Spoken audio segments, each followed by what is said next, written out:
Hello and welcome to the Full Force Weekly, proudly brought to you by Battle Action Force, the Treasury Editions. I am your host, Christopher McLeod AKA Diagnostic A.T.A. In this episode, I bring you all the news from the past week in the world of G.I. Joe. So what is it, me? It's the Full Force Weekly. Hello and welcome. Yes, it is the Full Force Weekly. I'm Christopher McLeod. You've already said that. All the intro's been done. I keep forgetting it's already happened. I don't have to do it anymore.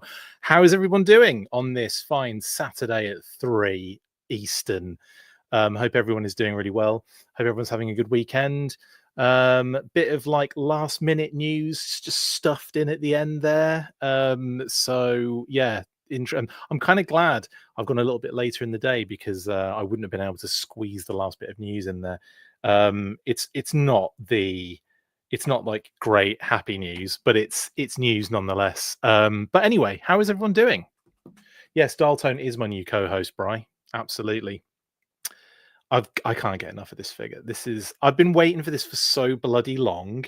And then when shout out to Paul Panfalone, Plastic Battles, who had multiples, he hooked me up. So thank you very much, Paul. But I've been waiting for this guy for the longest time, and he does not disappoint. Big fan of Dialtone in general. Like I loved the vibe, the gear, loved him in the cartoon. Yeah, just big fan. So everything they've done on this thing is just insane. Anyway, that's by the by. I've already done an unboxing of that. I've got a modular fortification unboxing to post later, which I recorded earlier. And it was really difficult because obviously it's a lot bigger box wise. And obviously I'm doing these vertical videos now. And so like having to like really stretch out, it's just not fun. I'll cut out all the annoying bits, of course, but that'll be going up today later. Now, also Snake Eyes and the Polar Bear showed up the other day. So I've got Crystal Ball, Snake Eyes and the Polar Bear, and I've got the Firefighter and Darklon that I might also do little videos on, but we'll see how it goes. Anyway, hope everyone is having a good one. Should we get stuck right into it? Hello everyone in the chat as well. Lots of you already joining and saying hi, and awesome, great. But yeah, let's do this. And I should start by saying let's get into the comics first.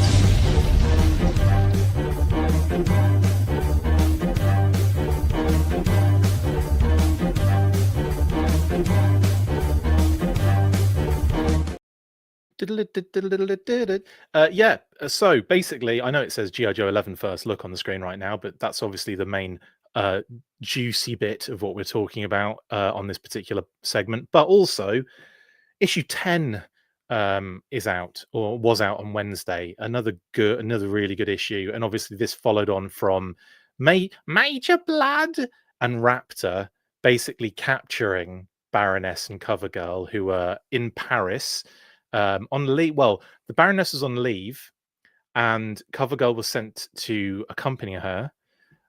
Sort of like the Baroness didn't want to, so she tries to lose her at one point. And then while there, Covergirl finds out that the Baroness is actually just monitoring or keeping an eye on her parents from a distance, or at least that's what we're led to believe.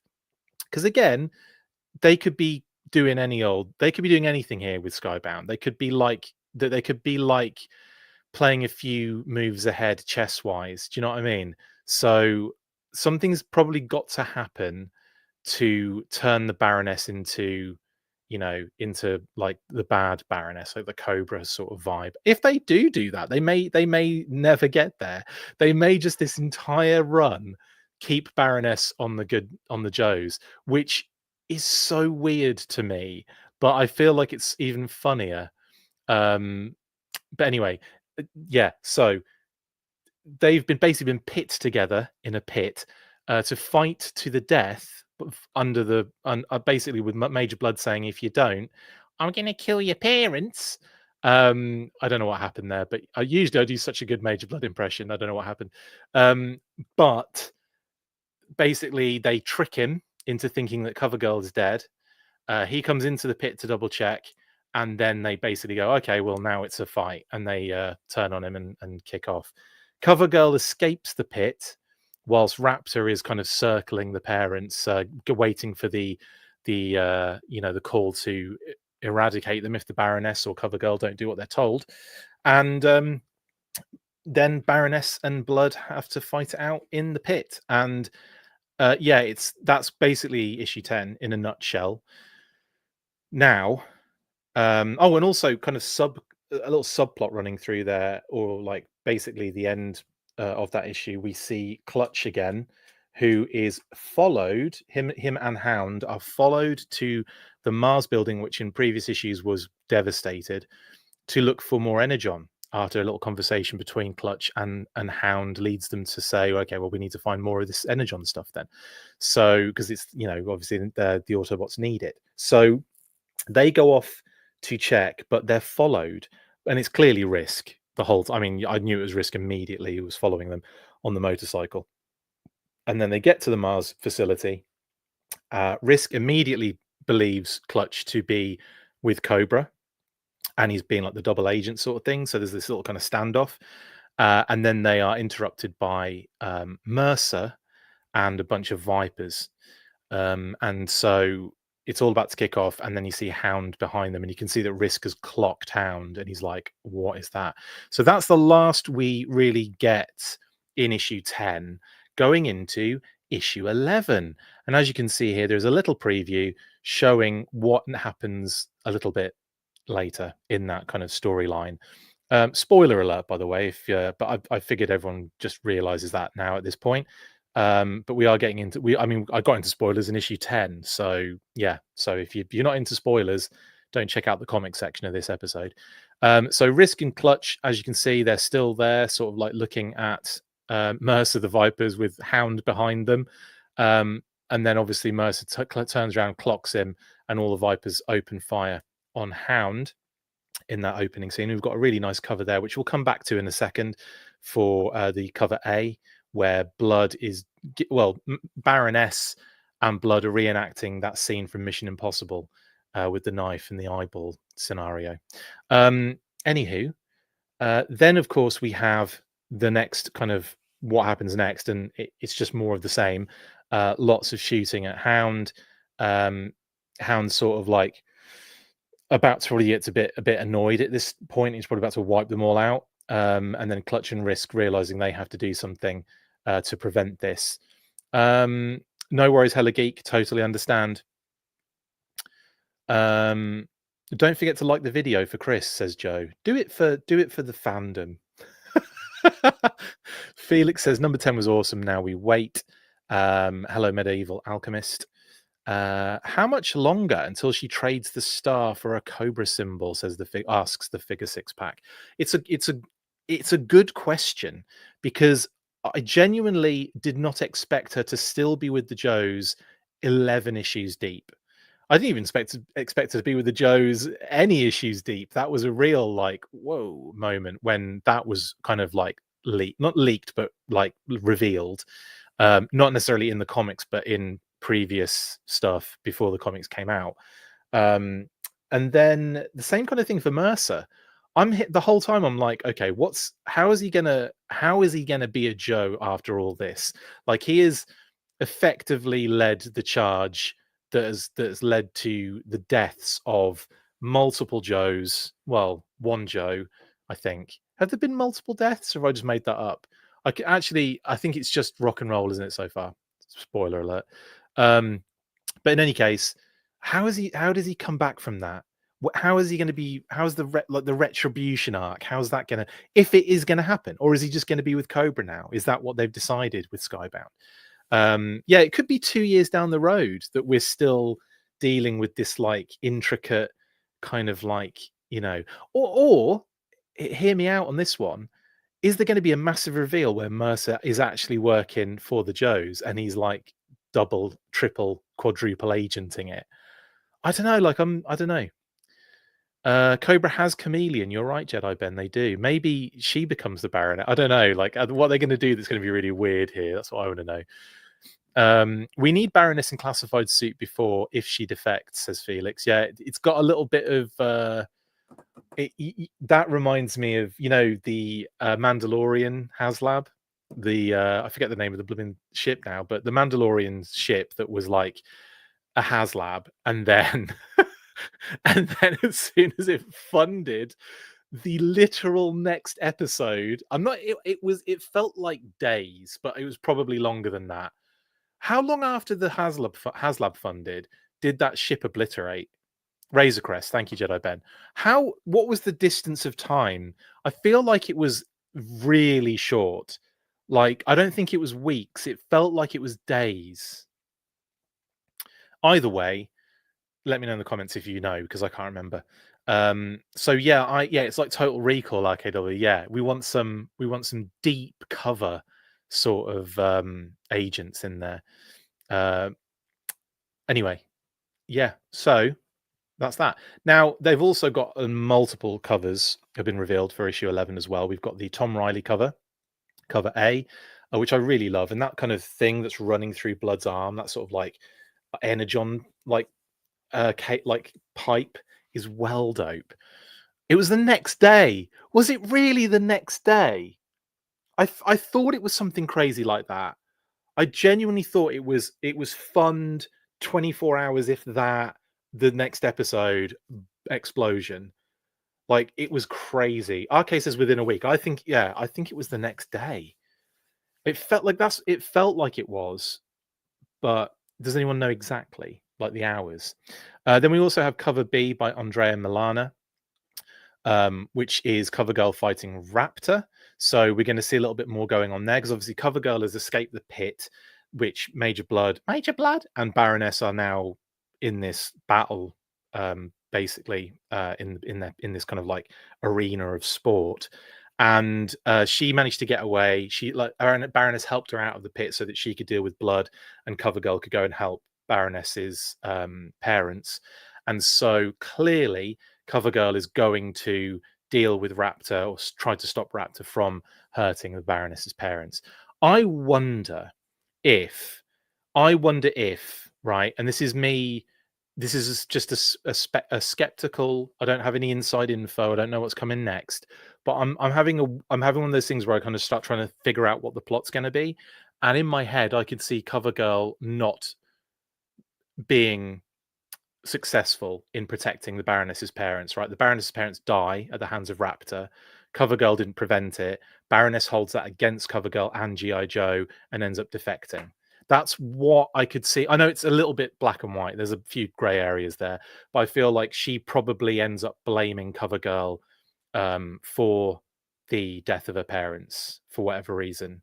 And yeah, I guess that it's a possibility. Or CoverGirl's successful, stops Raptor, and we move on to the next sort of like, kind of arc. This is fun because this is like an arc within an arc, this one, because you've kind of got, obviously you've got Clutch and Risk now in this situation with Hound and Mercer and the Vipers, right? That's sort of like a subplot.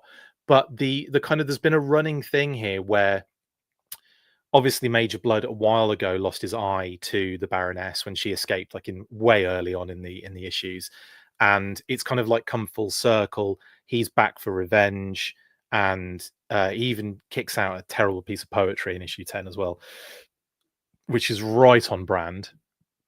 But anyway, yeah, so we've got cover A by Tom Riley, cover B by Andrea Milana.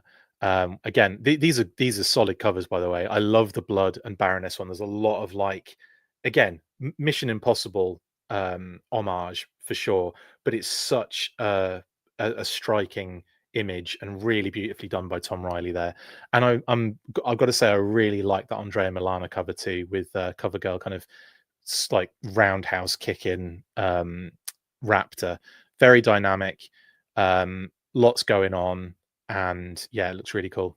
So love those two. A little bit of negative space in the top left, I will say. I think maybe if I would been kind of like any sort of like visual director here, I may have lifted his wing ever so slightly, kind of angle it a little bit more to kind of fill that space, not completely, but just a little bit more, just to kind of like kill some of that negative space. But what do I know? It still looks like awesome. It's still a beautiful cover. And then we have cover C by Alan Quire, which makes me immediately think now, well, obviously that Nightfall shooter cover, which I should have checked ages ago, the desk with the, the file and all the imagery and everything on it is for Nightfall shooters issue cover. So it's clearly that's Alan Quire as well, because he's done another one here. Again, the trope continues, and I'm telling you, I'll keep taking it because it's another beautiful cover. There is not a dud, by the way, in any of these covers. They're all really good. Raptor, of course, is very dynamic and very cool looking, so you're going to have a lot of fun with that particular design. And he has done. Alan's had an absolute blast with this one for cover C. Again, like, you've got like the kind of shot of him in his Raptor gear. It's like at an angle because it's on a desk, probably part of a file, which you can kind of see other little bits around it. Looks like there's maybe a lighter on there, a pen, a cup of coffee, or tea. It's probably coffee though, isn't it? And then a little kind of headshot, passport photo size of like a mugshot of Raptor, just without the mask and everything. Really funny when I think about that. All I can think of is he went to get that done. It's either, if it's a mug shot, then they haven't taken all of his they've kept his little fluffy things on, which is adorable. And if it's a passport photo that they've managed to find, or gather somehow, then he went into the passport photo booth looking like, just took the cowl off basically to take the picture and kept his fluffy thing on. But anyway, or it could just be a different top with fluffy bits on it. He could be wearing like a what's his name from the Marvel Cracker? No, Craven. He's wearing a Craven vest. She hates the Taxman too. She does hate the Taxman too, in relation to CoverGirl kicking Raptor in the face there. CoverGirl working a thrust kick like Cammy from Street Fighter 6, says Figure Six Pack. Yes, definitely. If you saw cover A in a shop and had no idea what G.I. Joe was, the cover makes you want to buy it, says Medieval Alchemist. I agree. Very, very dramatic, very tense, very there's a lot like, what's going on here? And the guy's arms lit up blue. Yeah, you'd be really into that. If I wasn't a G.I. Joe or Action Force fan, and I walked into a comic store and saw anything with Raptor on it, I'd probably buy it as well, because I'd be like, what is this guy? And then, of course, you've got the cover D, which is Lucas Meyer and Adriano Lucas, explosion background. Again, part of many of these kind of covers with that explosion background. And this is a beauty, with Raptor in sort of like flying motion, kind of maybe coming down to land or just leaping up to start flying. Very, very cool. And again, really good covers for G.I. Joe issue 11. Absolute beauties. Is there any more?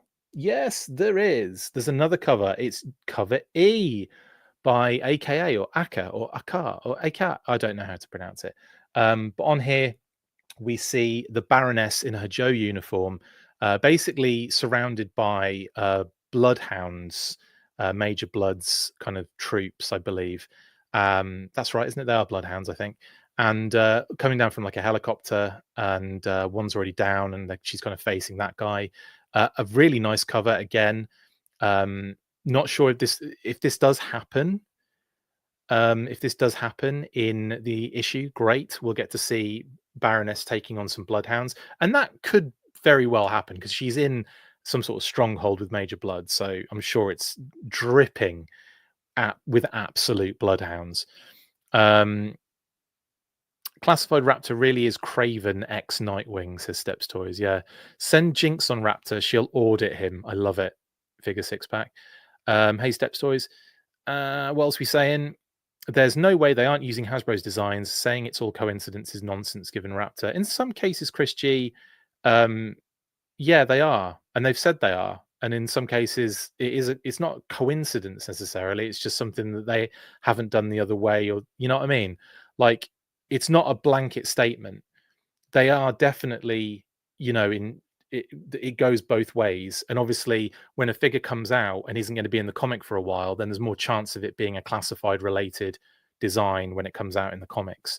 The other way around is slightly more difficult, because it doesn't seem like they're really working together as much as they are just enjoying what each other are coming up with, if you know what I'm saying. Um, Raptor doubts your commitment to flying motion. He does, Scott. Yeah, absolutely. Bloodhound Gang says Jedi Ben, indeed. Steps Toy says, geez, bad typing today. Anyway, they're going to want to start cycling back some of the characters that got classified figures and might be wanting to do the Skybound designs in the line. You never know. Well, the thing is, I kind of feel like Lenny's even said it himself. I feel like he thinks there's two different things going on here. Well, he knows there is. In the classified is its own thing and Skybound is its own thing, and they're just sort of like feeding each other a little bit, but like also not being too. It's obviously they're not taking full design information, are they? Because Beachhead just showed up and he's got his own Night Force sort of look. Same with Flint. Although Flint isn't a classified Night Force figure yet, so yeah, so they're kind of doing their own thing with that. But like Shooter is very, very clearly classified related. Nemesis Immortal didn't look so though. Nemesis Immortal looked really good, but the classified version was ever so slightly different. But again, you're not really going to be too far off with Nemesis Immortal. I mean, it's a very specific kind of design character. It's hard to do something totally different with that. Anyway, Joe Baroness is absolutely a figure I would buy. Same the Hunter. Same. I want the Baroness in that costume, please and thank you. Anyway, that is G.I. Joe 11, a first look at. And of course, G.I. Joe 10 is out. Go get it, go cop it, go read it. It's amazing. And keep, like, I'm just so stoked and blown away by how good these comics are at the moment. Really, really exciting stuff. Right then, next we are talking. And also, before I move on, shout out to Talking Joe, Mark and Tim, who were on earlier today, before moi, to do their review of G.I. Joe issue 10. So you can go and check that video out after this one, or during this one, or instead of this one, whatever you want to do. I'm not going to force you to do anything. You are free to do whatever you like on this Saturday. Right, let's get back in to the regular news. We're coming out of comics and we're getting into whatever the first thing I have to talk about is, which I think is Fans Hobby. It might be Fans Hobby. Well, we'll see, won't we? It's a surprise for everybody.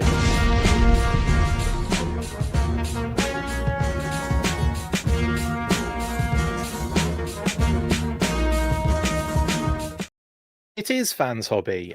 Yes, an A.T.A.C review posted by The Chosen Prime showed their version of it very, very nicely. And in comparison with the G.I. Joe or Striker.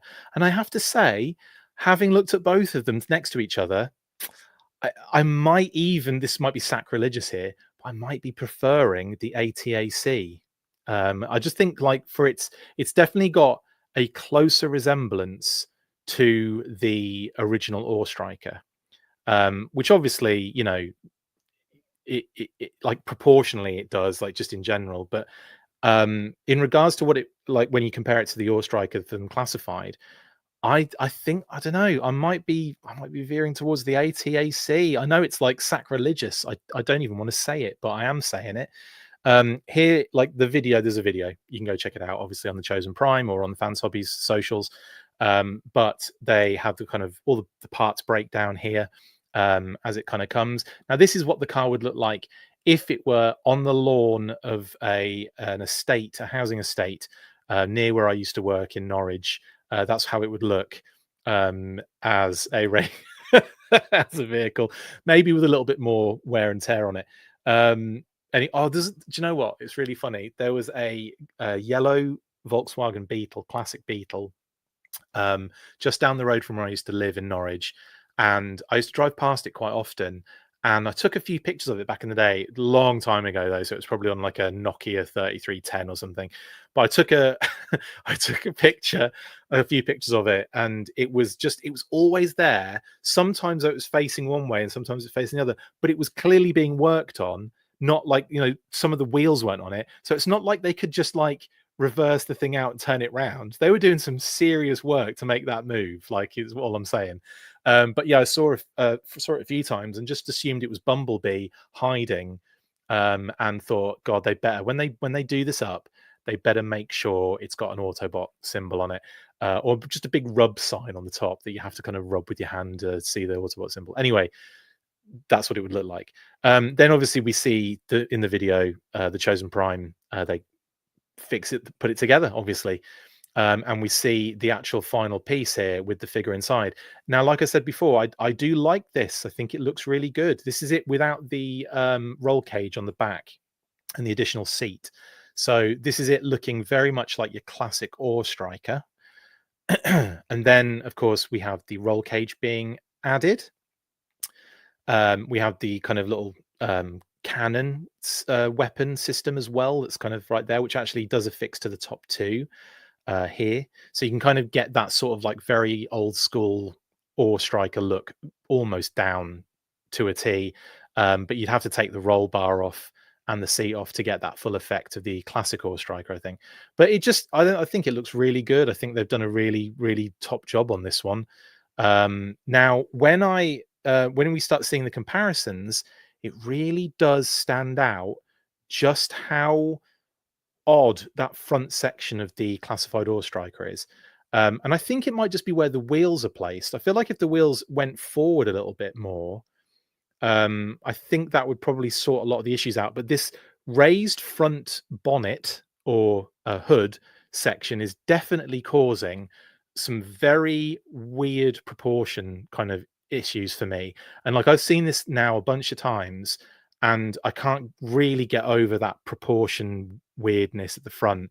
Now, even when Lenny showed the Ore Striker on our last interview, it looked different to this as well. Like I keep every time I see this Ore Striker from the Hasbro Ore Striker, it just looks different every single time. I don't know what the hell it's actually going to look like when I finally have it in hand, but it's probably going to look very similar to this that they've got, because obviously they've got a production version of it here in hand. Now, yeah, like I said, when you start seeing the comparisons of the two, you really start seeing the more classic Ore Striker in the Fans Hobby one, which isn't a bad thing, because I do like the thought of the Ore Striker from Classified being slightly updated, slightly different, and that's cool. But do I really have the bandwidth for two of these bad boys? I'm going to say probably not. So there's going to have to, well, I've already bought the Ore Striker. There's already got it. So I may just be looking at this Fans Hobby A.T.A.C from a distance and sort of kind of just going, that's really cool. But I'm locked in with the Ore Striker. It's happening. So it is what it is. But like I said, I can't unsee the proportion issues, especially with this comparison. Like it's really weird. So I'm kind of hoping that it doesn't quite look like that in real life. Weird, isn't it? I don't have the bandwidth. I don't have the money bandwidth, Blitz. The cash bandwidth. Who's Cash Bandwidth? It sounds like Crash Bandicoot's evil like counterpart. It's Cash Bandwidth, my evil counterpart. I was going to say brother, but that would be ridiculous. I don't have the same surname. Thanos says the retro card back Ore Striker will be more similar to the original. That's quite funny. Could you imagine that on a card back with a bubble on it? Like how massive that thing would have to be. Anyway, the Hasbro version looks like something I made from Lego when I was 9 years old, says 4D2. I've got to say it's not that bad, but I feel like there's when you see it next to this one, it just feels like there's a mad proportion difference.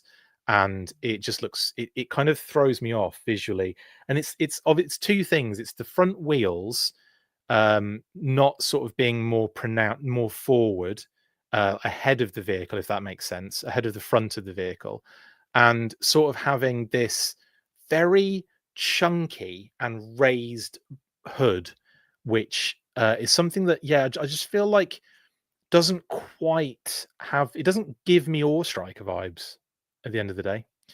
Bias says it's over designed. I kind of get that one. I kind of that does sort of sound pretty spot on, actually. They can't all be winners, says 44D2. That's true. That's very true as well. What I will say about the A.T.A.C AT.A.C as well is that they've definitely gone for like bigger, taller, wider. So, you know, like they've gone for a more kind of wider vehicle, a bigger vehicle, and it's definitely taking up more space than the classified Ore Striker on that one. But yeah, that's pretty much it, I think. Yeah, it is gone too far. I've gone too far in multiple ways. So let's move on from Fans Hobby and slip into classified updates, please and thank you.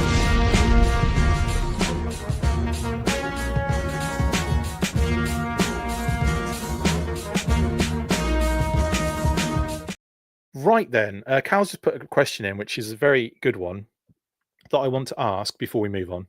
Do we know if Trench Vipers with Porta Potty, funny, will have another production run after the Joe version is done? So I believe, you know how like Dial Tone had an issue and now we've seen more of him hit port? It's because he was caught up in a factory issue. I imagine the modular fortification, which I believe you're referring to, is caught up in a very similar factory issue, in which case I would expect more to find their way into port and then thusly into like Pulse and what have you, or just Pulse, isn't it? In the future. So I don't know for sure, but I assume that will happen, Cal. I know I've assumed that in the past with things like the Vamp, and we never got that. That was just sold out basically at the end of the day. And I think we've had it with some other things, but then you look at like the Claw's been in and out. You know, the and was in very recently, in actual fact, in stock. A ton of other things that's happened to it. They've kind of like the figures have come out, sold out, and then come back again. So yeah. Anywho, that's the other thing. Yeah, you do get crankcase with the Ore Striker, and that crankcase figure is phenomenal. So yeah, small victories. That the Ore Striker's dope. It's a dope vehicle. It's just I think that comparison really highlights and pushes some of the proportion issues that I had with it. Anyway, yes, Sergeant Mercer do look great. Thanks to Adam Howes, aka the A Shark-Eyed Toy View, for sending me these images. And well done, Adam, by the way. Not sure if everyone knows this, and I'm not sure if I should be saying anything. I will anyway. Sorry, Adam, because it's so awesome. Saved a dog the other day. So well done, Adam, you absolute hero. I won't go into any more details than that, just in case. But congratulations on Adam for literally saving a dog, you absolute hero. And obviously, if you save a dog with me, that, like, you know, in my mind, you're an international hero, young sir. So well done. Anyway, Mercer and the Sarge. He sent me these images, of course, as well. So thank you very much for that. The video's posted and all that good stuff. You go check it out. And yeah, oh, gone too far. No, I haven't gone too far. I'm just getting ahead of myself. So anyway, we'll talk about those particular. In fact, let's just do it now. I'll do what I should do, and put the Mercer stuff and Sarge stuff first. So let's look at these images before we go and look at the other related classified stories. I'm an idiot sometimes, aren't I? Here we have the Sarge and Mercer. Sarge with his cat, his cover, looks like a cap, and Mercer with his, is that his chill face or his angry face? It's his angry face, isn't it? With his angry face on. Both look great. It's a cool 2-pack, actually. It's a bit weird to me that they did it this way, because yeah, I understand the Renegades thing and how Taurus and Red Dog are going to be in a 2-pack as well.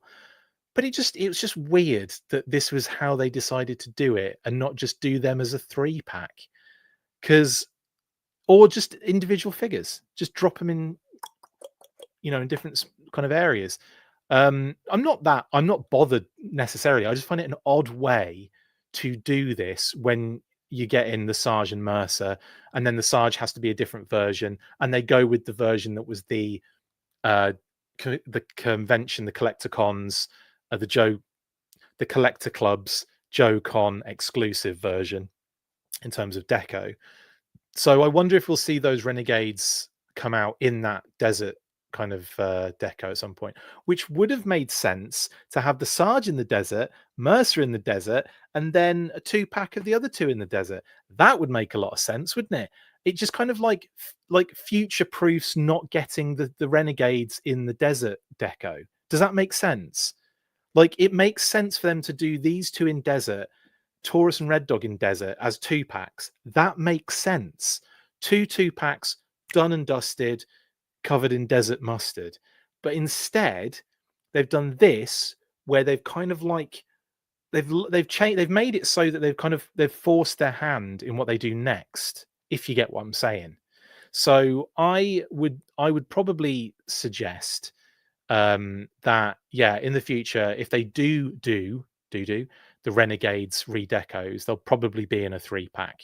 Is all I can muster on that, because I don't really see how you could bring them out one at a time, but what's the point?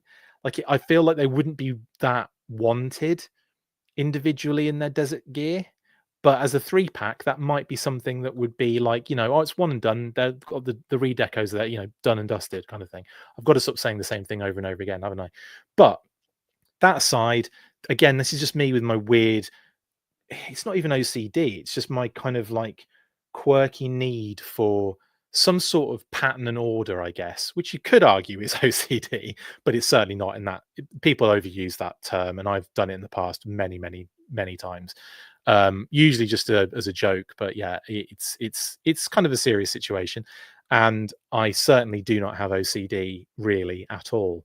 But what I mean is, like, my need to have like very clean sort of like releases. It's weird, isn't it? It's like, at the end of the day, who cares? You're probably still going to get everything that you're going to get. But I feel like sometimes decisions that are made here in this moment then affect things never coming out in the future, because of how they've done them previously.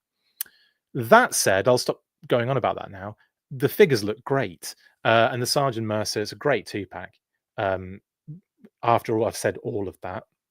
And then, of course, with this shot is brilliant, forcing Mercer to do um, uh, push-ups, but also on the knuckles too, to make it even harder. That's brilliant. Love it. Good shot, Adam. Love this one. And the Sarge down there saying, "You maggot, give me 20." Um, why does clean releases sound so dirty? Says Scott. I know that is a key. So clean release. I don't even know what that means. Joe says this is my favorite slaughter. It's a dope. Actually, it's a dope slaughter. It really is. It really is a good one. I like the kind of kit bash here where they've got the heavy duty body. That's really, really cool. I forget the legs are. It might there's something with the legs, right? I want to say they're heavy duty as well, or maybe they are just the Sarge. I can't remember. But either way, it's a really, really cool Sarge. The deco's really dope on that one too. Is it one arm as well? I can't tell, because I just assumed his other arm was on the other side doing the same thing. But when you're looking at it, it kind of looks like he's doing a one-arm push-up, doesn't it? So you're right there. Could be. Joe says, I really want the Warthog and Triple T now. Oh, you and me both. Figure 6-pack. Meet Mercer, ex-Cobra Viper who's seen the light. On a scorpion. Yes, indeed. I do want the Warthog and Triple T as well, Joe. Massively. Is the Mercer shirtless quick kick torso? I have no idea, Cal. You're asking the wrong person. When it comes to parts, genuinely don't know. Mark says best slaughter is the unofficial Warlord custom. Whoopsie daisy. Oh yeah, you're right. The unofficial, yeah, that custom is pretty cool, actually. Do I have that? I might have that, Mark. Hang on. I'm going to check out what you're talking about, because there was an unofficial release of a figure like that a long time ago that wasn't, it was a kind of custom, but like a what do you call it, like a available, like it was, multiples were done and sold. I'm having a look now.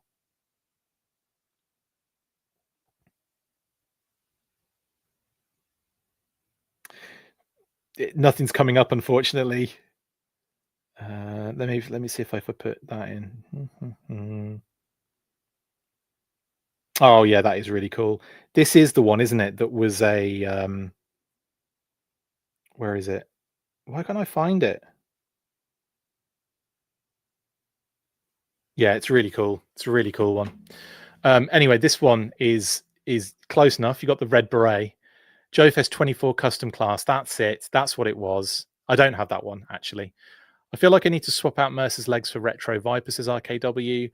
Awesome shot, says Kai Trucking 67. Imagine the Desert Scorpions getting back at Mercer on the luging the Scorpion. Oh, there's going to be some pictures, isn't there, of people spitting on scorpions in their Mercer cosplay. Sarge needs some metallic brass or silver on those pocket snaps. Easy fix. You're going to get a bit of customizing going on there. Liquid Identity 101. Yeah, anyway, brilliant. Awesome stuff. And then, yeah, you got the heel turn here, which is what is affectionately known as. And we also have the Mercer as well here with his shades on. I love that we've got the Cobra, the anti-Cobra patch going on as well. That's really cool. I want to say in the cartoon, was it a kind of a different like looking thing? Like it was like a viper with a cross through it. Was it? I don't think it was a Cobra logo, as far as I remember. But it's still a really dope little addition in there. I'm gonna have to look now. I feel like it was a different logo, ever so slightly. Mercer anti-Cobra.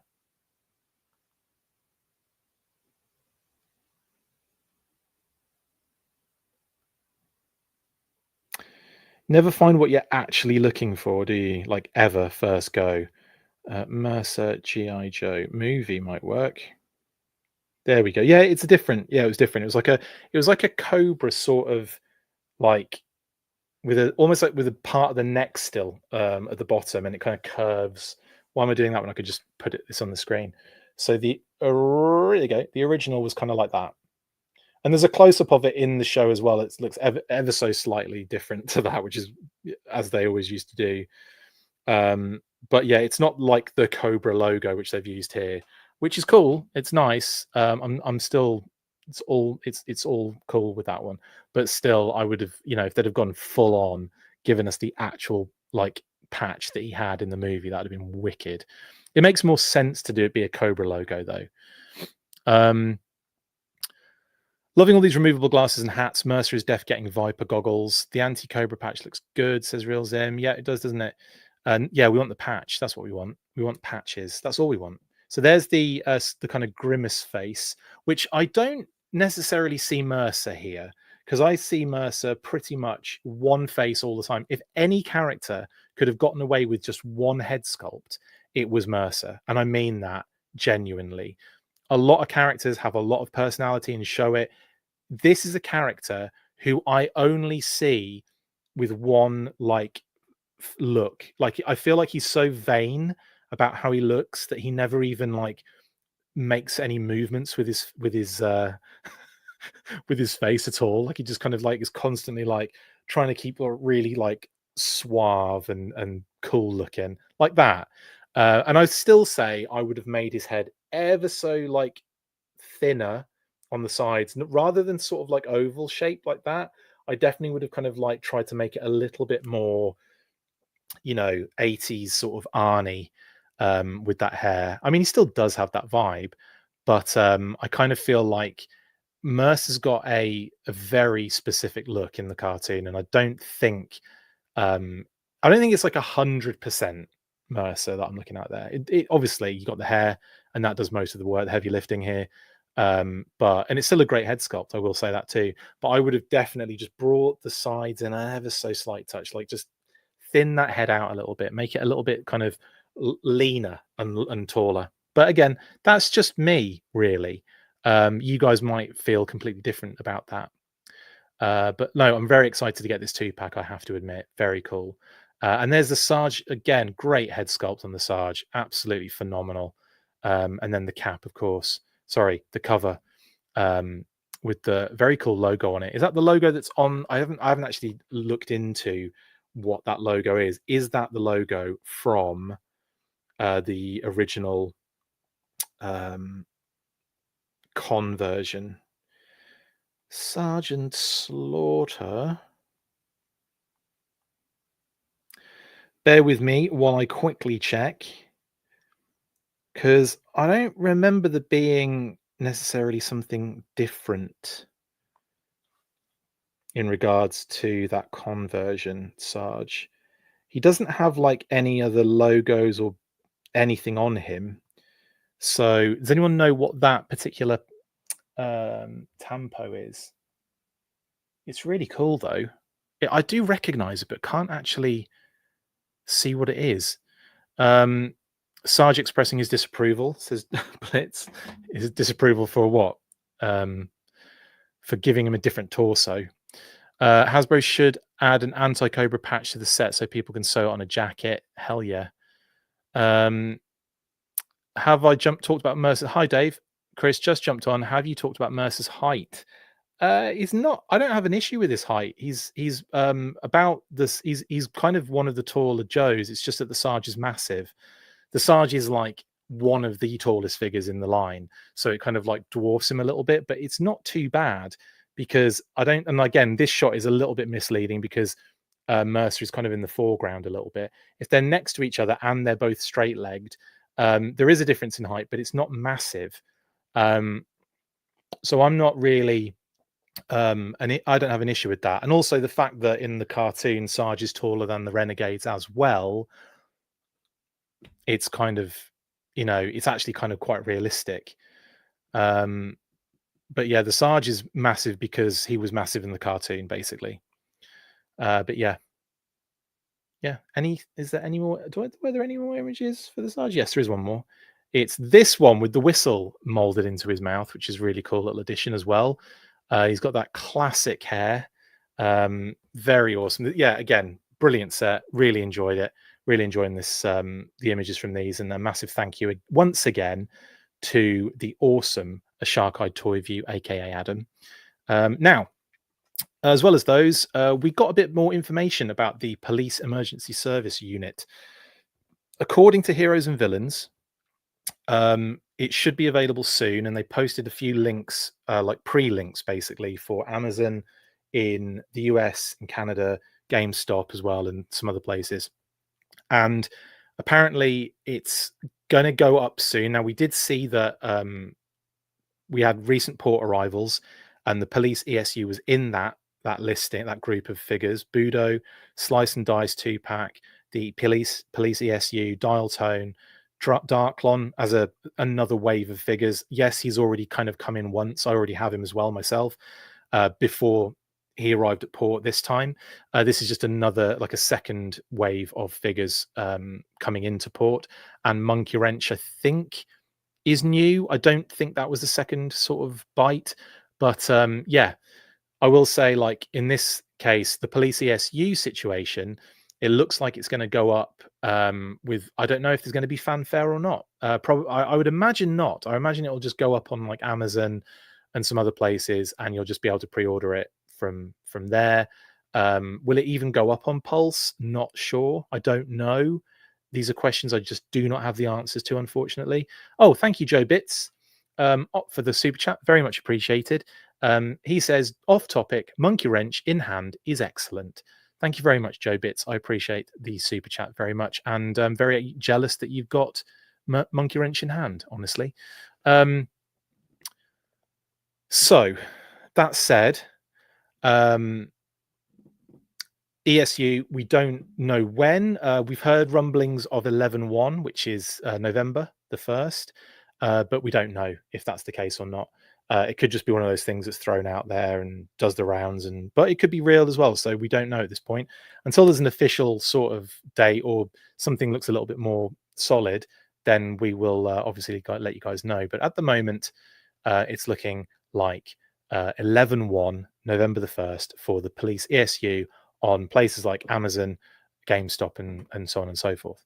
Now, like I said, we also got Budo, Slice and Dice, Dial Tone, Darklon, Monkey Wrench. I think I've mentioned, yeah, Budo's new, obviously, coming into port. Slice and Dice, new, coming into port. Dial Tone is a second run, of course. Obviously, we've had a first factory run. I believe we've even had a second factory run from another factory that has already made it before this one. So it could be that this is the third time Dial Tone has hit US ports. But as far as I'm aware, that we don't know for sure. So, but it's likely that it could be. And like I said, Dark One the second, and this is the first time getting Monkey Wrench in, I believe. But that's really cool. Now, on top of that, we're also hearing, and I haven't got an image for this. Sorry, so you just have to listen to me on this one. But the Ghost Viper with Dire Beasts has also been showing up at port as well, we believe. So that one, I'll make an official post once I get an official bit of confirmation on that. But it's also likely that's hitting shores as well, and that makes sense because we're expecting that and the Short Fuse and Steeler 2-pack to be offered at the fall collecticons, the Target Fall Geek Out, of course, for Short Fuse and Steeler, and the Walmart collecticon for Ghost Viper because it's Walmart exclusive.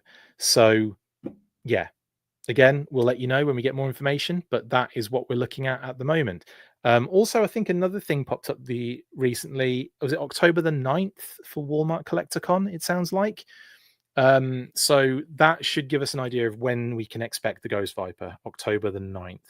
Let me just double check that date. I think it is. I'm not 100% sure they've said that it's going to be on that day yet, like officially, but I believe that's information coming out of Fan Expo Canada, which has also had other information coming out of Fan Expo Canada as well. Bear with me 2 seconds. Yeah, looks like it's October the 9th that the Walmart Collecticon Fall exclusive for Marvel Legends is going up for pre-order. So that makes a lot of, that lines up very nicely with it being probably very likely the same date or similar date for for Ghost Viper and the Dire Wraith. As for Target, they may have already announced their date for Target Fall Geek Out. Let's have a look quickly. I should have done this beforehand. I know you don't have to tell me. Tell me beforehand. But they may already have their Fall Geek Out date. Oh, looks like it. First drop is 8/29. So 29th. So it's only not too long ago, not too long to go at all, really. So the 29th of this month. What is that? A week, which is crazy. And then the last drop is the 3rd of October. That's crazy. That goes over at August, September, and October. That's the longest thing. I mean, it's only like creeping into August and creeping into it's a month, but it's just over a month, but that's too much. Anyway, so we don't know the exact date, obviously, that the Joe set will be available, but anywhere between the 29th of August and the 3rd of October. There you go. Is probably where we'll see Short Fuse and Steeler 2-pack. Yeah. Walmart pre-cancellation con, says one pouch man. Hilarious. I did see that meme. It was quite funny. And Stygian, same. Right. Okay, cool. And was there something else? I believe there was something else. Yes, this was the other bit of news. So according to Troy Collects and coming out of Fan Expo Canada, he stated, also, this is a big one, no PulseCon. The teams will be traveling to in-person events to do reveals opposed to doing things at PulseCon. Hasbro 1027 is also up in the air. More details to come.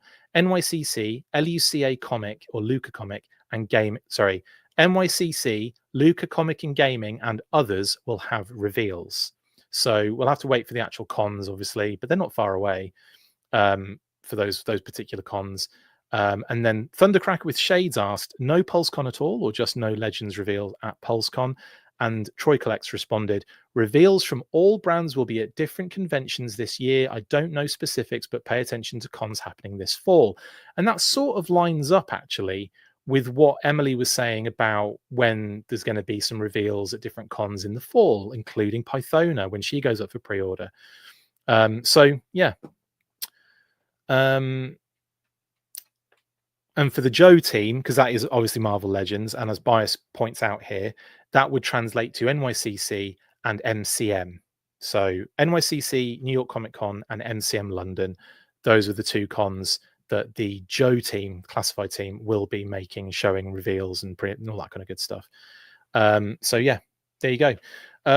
It's looking a little bit more substantial now, and that looks to me like that information has come out of maybe the Marvel side, the Marvel team. And yeah, like that often means that you can pretty much apply that to the Joes, to Star Wars, to all the other ones as well. Anyway, anywho,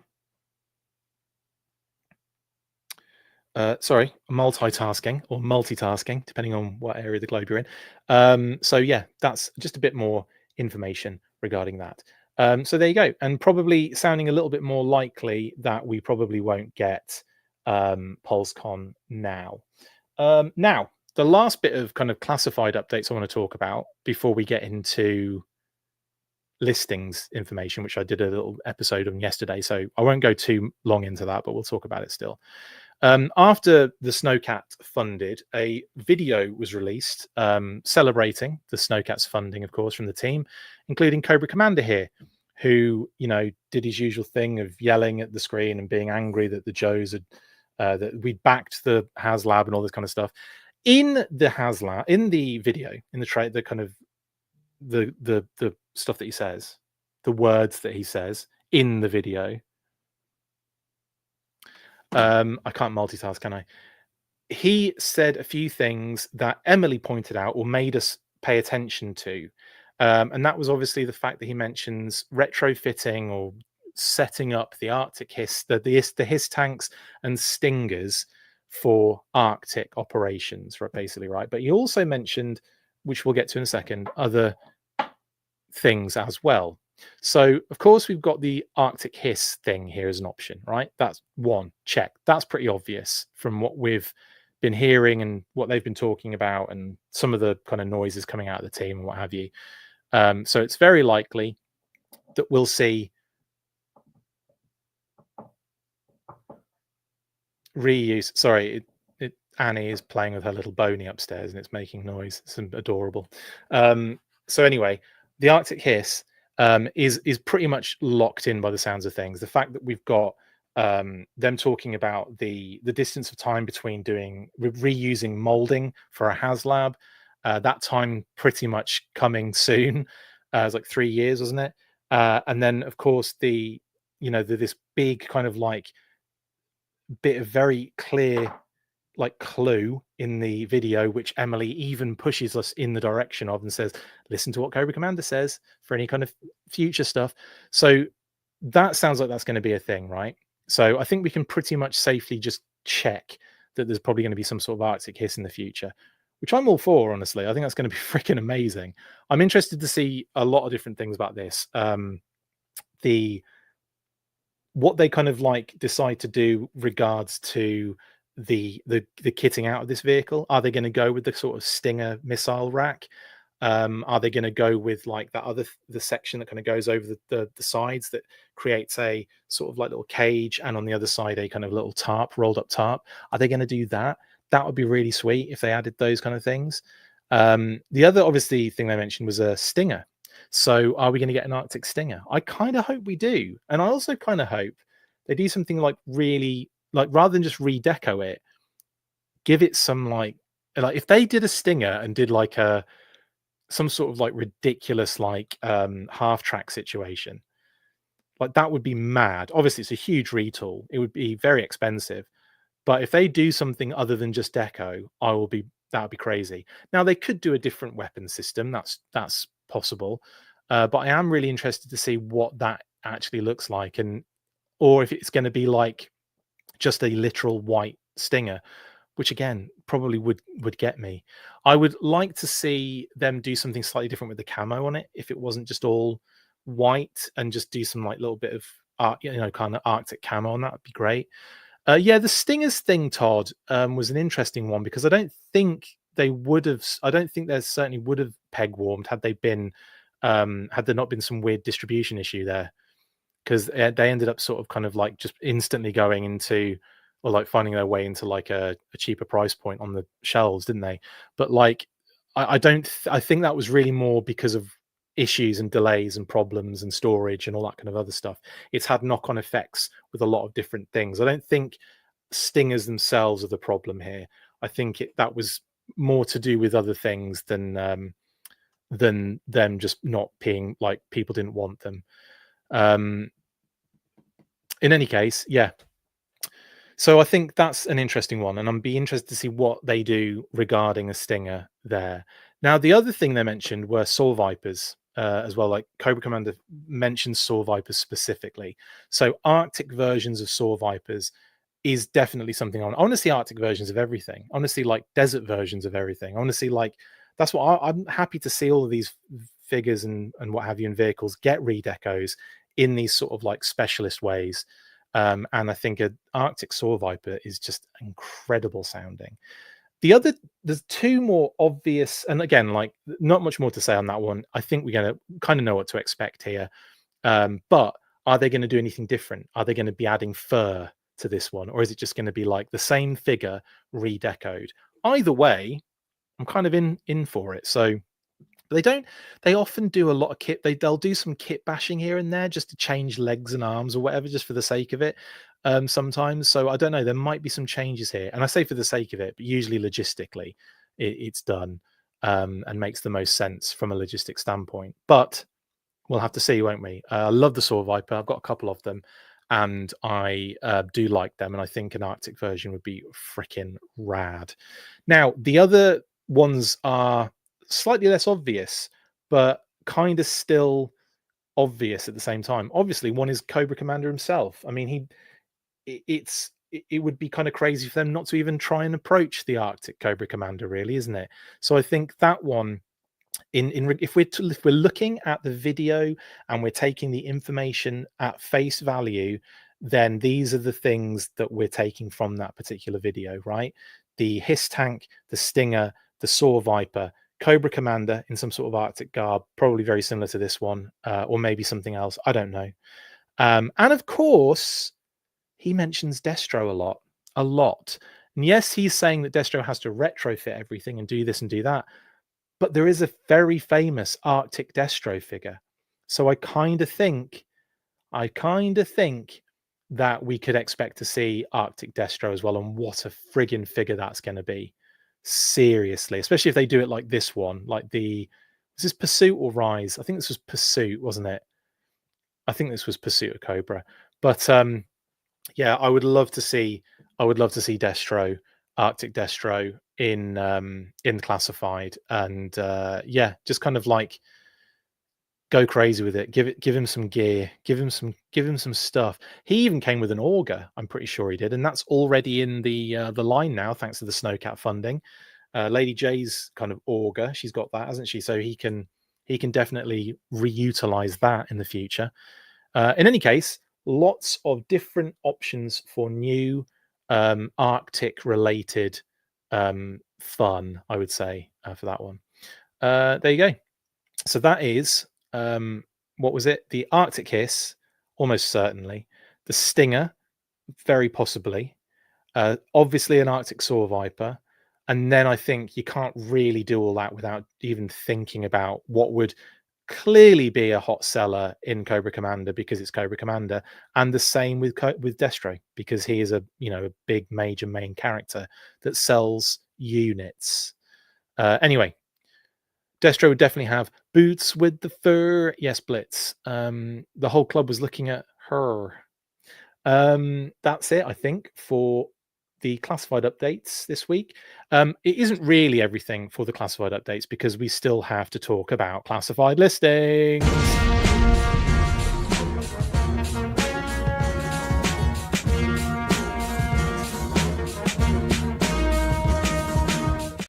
And of course, that usually I'll just go straight into the listings, but because we had a big update on Friday, I thought it would be it would kind of make sense to just kind of like break it off as a separate section. I'm leaving out Snow Bunny Baroness. Yes, Jedi Ben, that's another. Technically, you're right. We could do, but Baroness is another one on that pretty obvious list, isn't it? Is she mentioned in the video though? I was talking specifically in regards to proper actual mentions in regards to the Arctic scenario, but I may have just missed that. I may have just missed that the Baroness was mentioned in it. Um, but yeah, but a huge possibility that Baroness could be in there from the movie Arctic version. Now,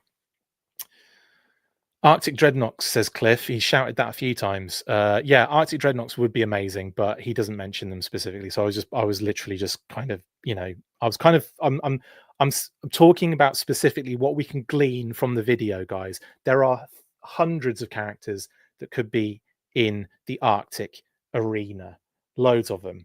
But that wasn't the point of what I was doing in that previous segment.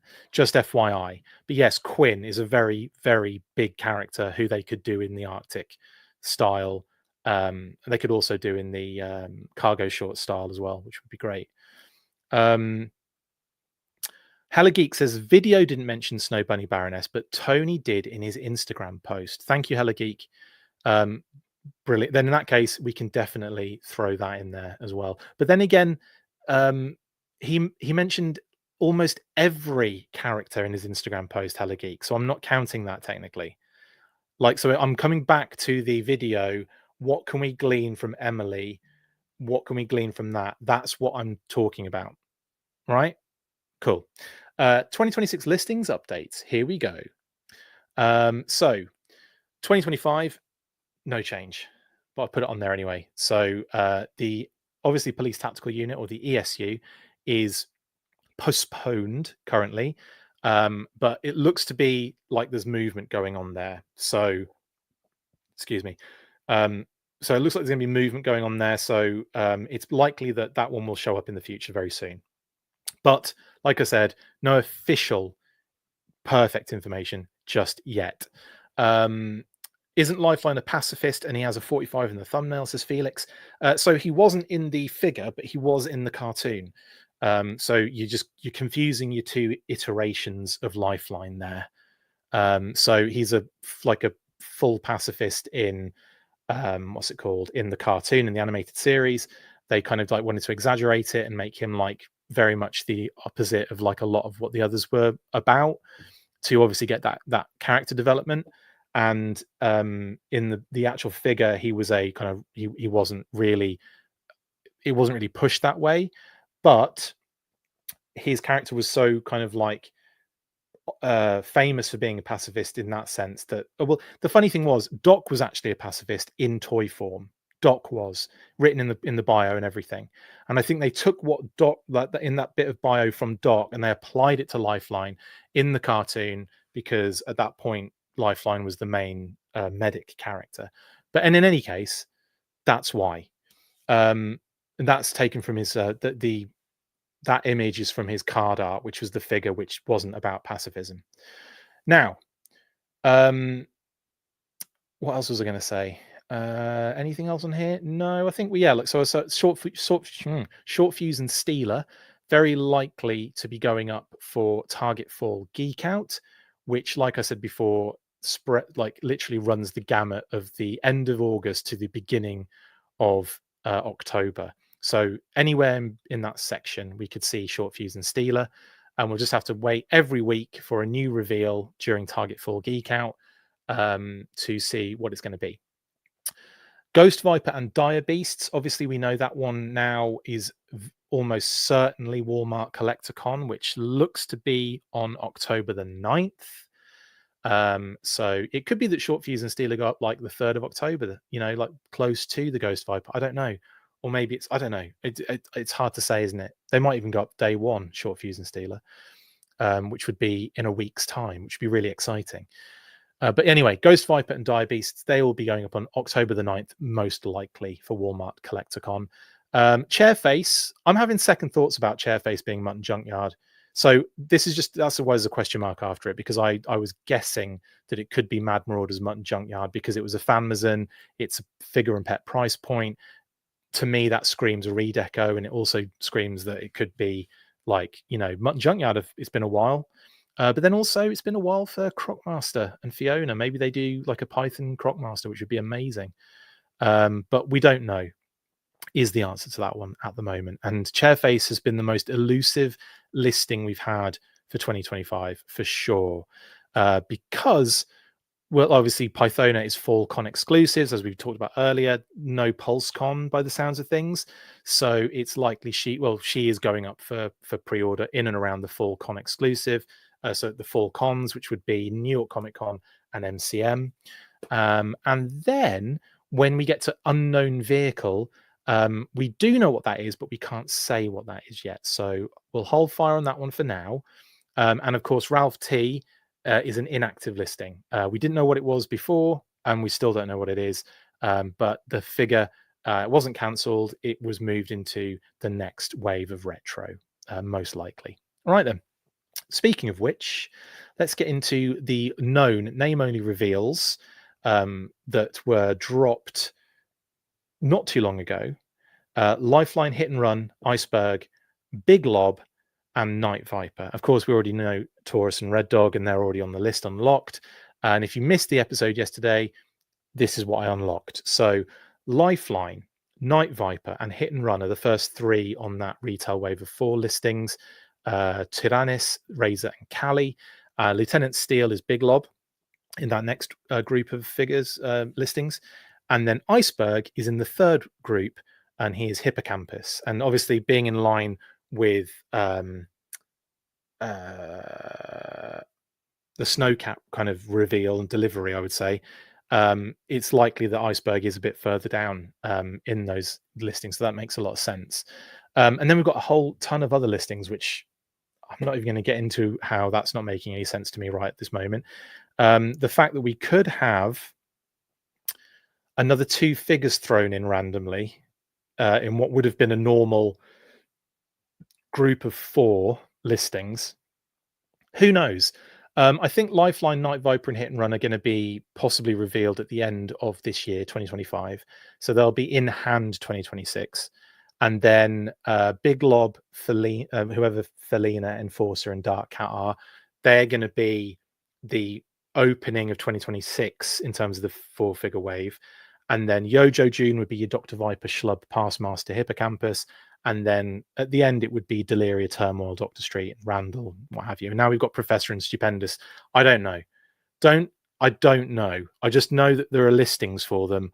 I don't know 100% all the information on that. So anyway, what does it tell us about Lifeline and other figures? So it tells us that Lifeline will not be a deluxe figure, that he will be a $24.99 single release, which means that we won't have like stupid amounts of medical gear like I kind of was hoping for and wishing for.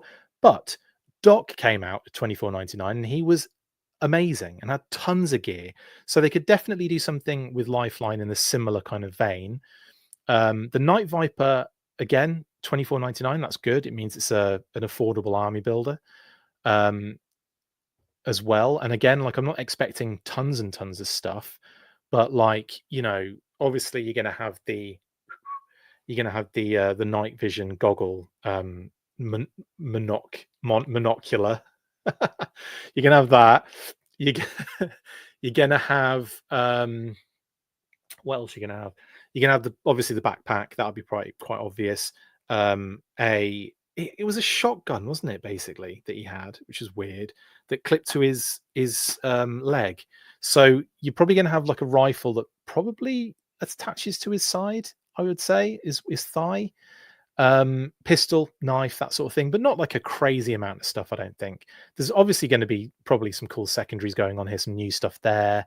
Maybe the figure in. I don't know if there's going to be a lot of reuse there, or if we'll see like a lot of cool, you know, extra stuff with him. But I don't know. I'm kind of excited to see what they do with the Night Viper, and then of course Hit and Run also $24.99, which means that he will probably. I mean, he can still come with a lot of gear. I'm hoping it comes with the back, the duffel bag. It was like a tech rifle. Thanks, Bias. Yeah. Okay. It was. Yeah. You're right. It had a scope. It wasn't a shotgun. I think I'm getting confused because it was a Winchester rifle that had a similar vibe with Rock and Roll version 2, didn't it?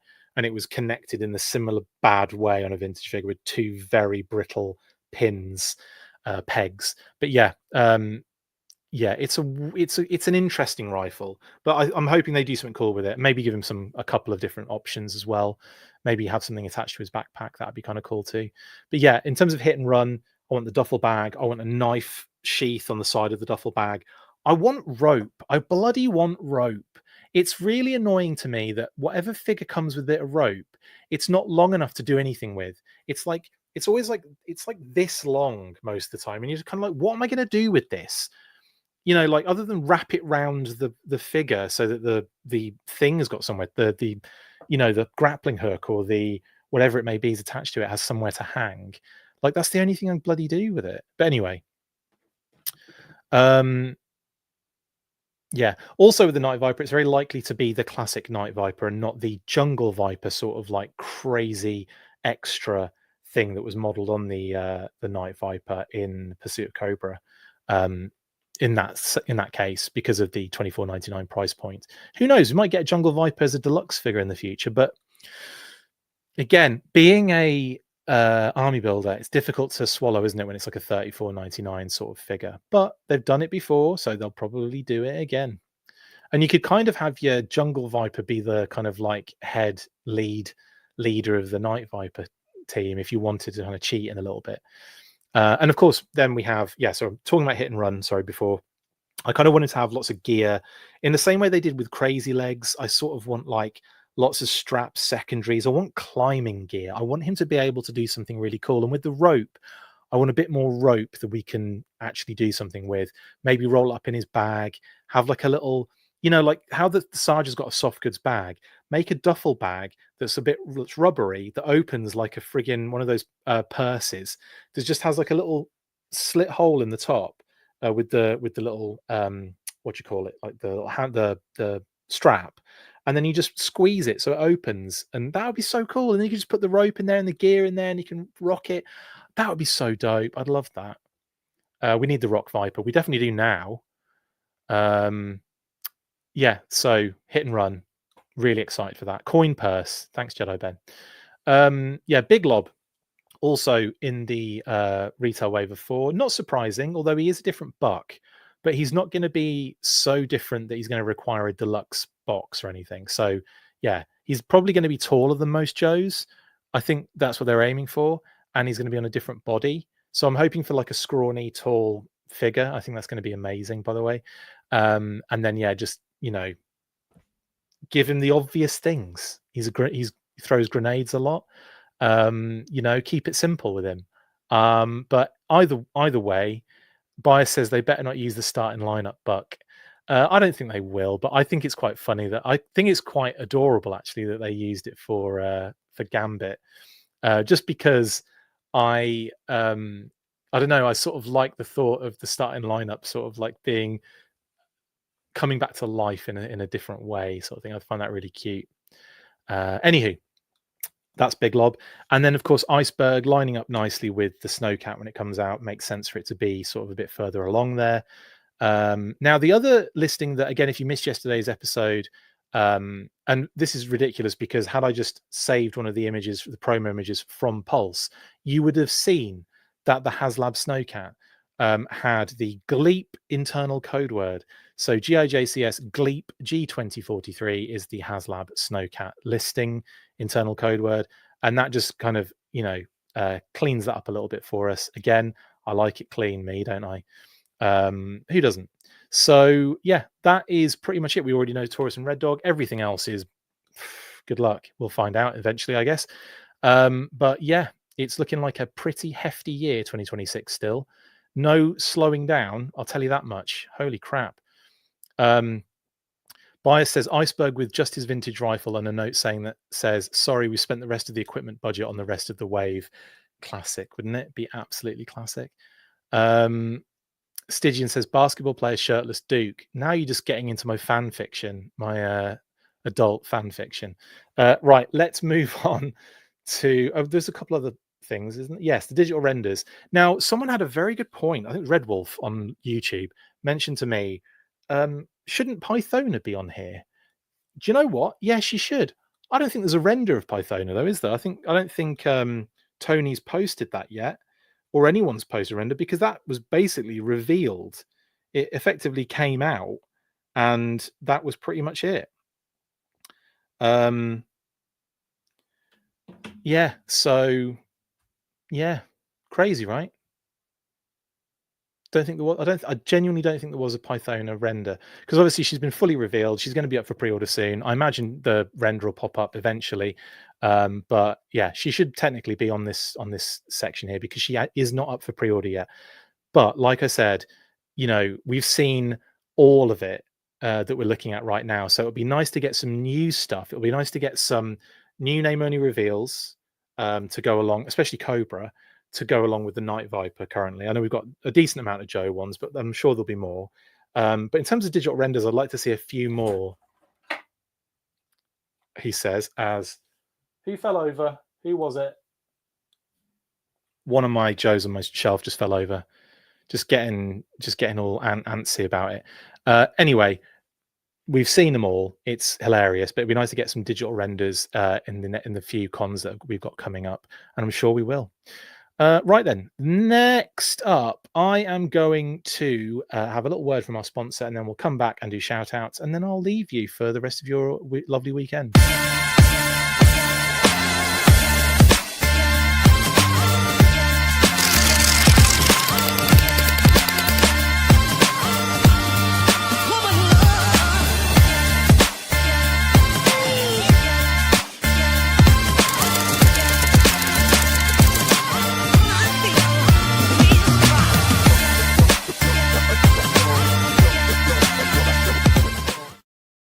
Yeah, the Battle Action Force Deluxe Treasury Editions are available at TotalToyBooks.com in the UK and Europe, and of course from Skeletron.com in the US. Go get them; they are wonderful.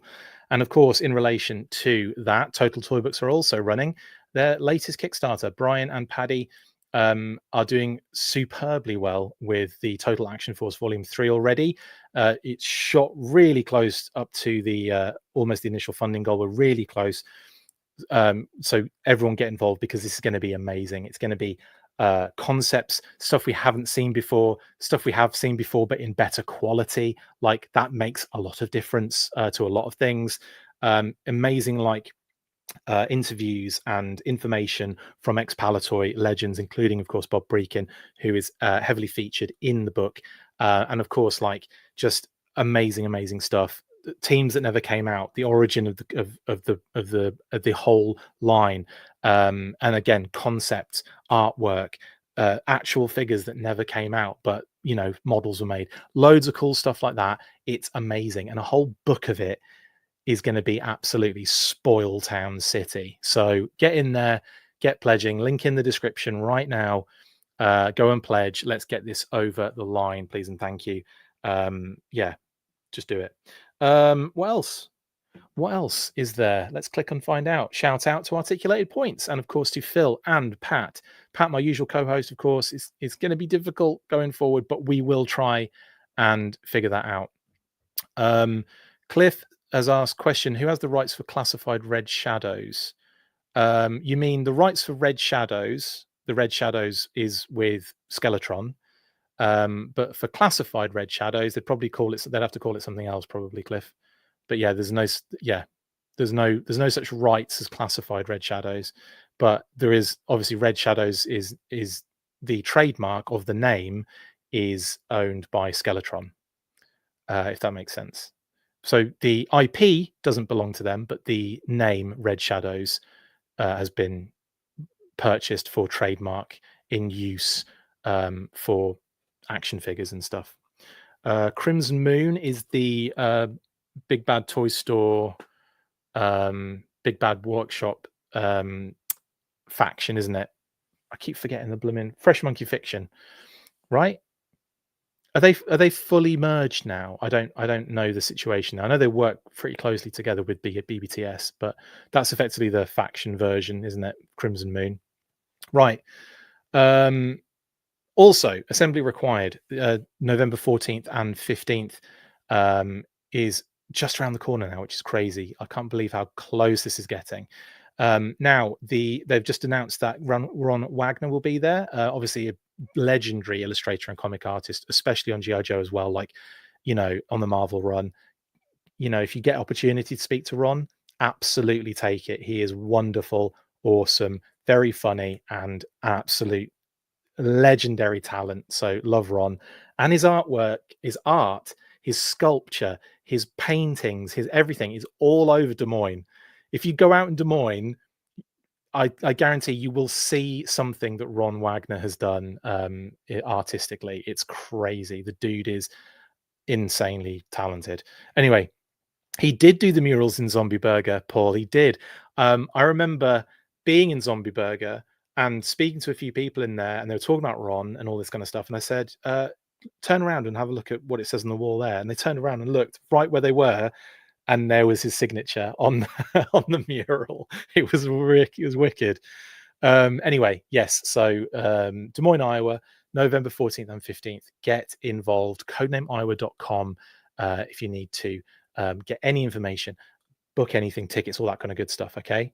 And then, of course, their most recent fan poll has ended, and Cutter in the Whale was the winner. So the infiltration of Cobra, so the assault of Cobra Island, is going to be aided by Cutter and the Whale. He's going to be getting that team in that we voted in the first poll.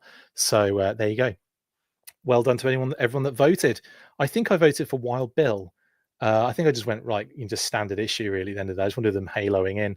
But no, it's still cool. You know, I get it. Cutter and the Whale. Everyone loves the Whale at the moment. It's crazy. And also go check out codenameiowa.com anyway, just for some amazing merch and just great stuff that they have in their store. Go get it. All right. Also, shout out to Skeletron.com. Go get your RoboSkull Mark IIs available right now. Do it. You know you want to. Toy of the Year 2024. Right then. Is that everything? That is everything. Thank you very much to everyone in the comments, all of the all of your viewers and everyone, whoever, even if you don't interact, even if you just watch and just enjoy, then thank you very much. I very much appreciate all of you. And thank you so much to our wonderful Patreon crew. I will see you tomorrow for another Q&A. And other than that, I'll be posting some unboxings this weekend probably. So stay fresh, cheese bags. And as always, after 3, you know what to do. 1, 2, 3, full force. Laters.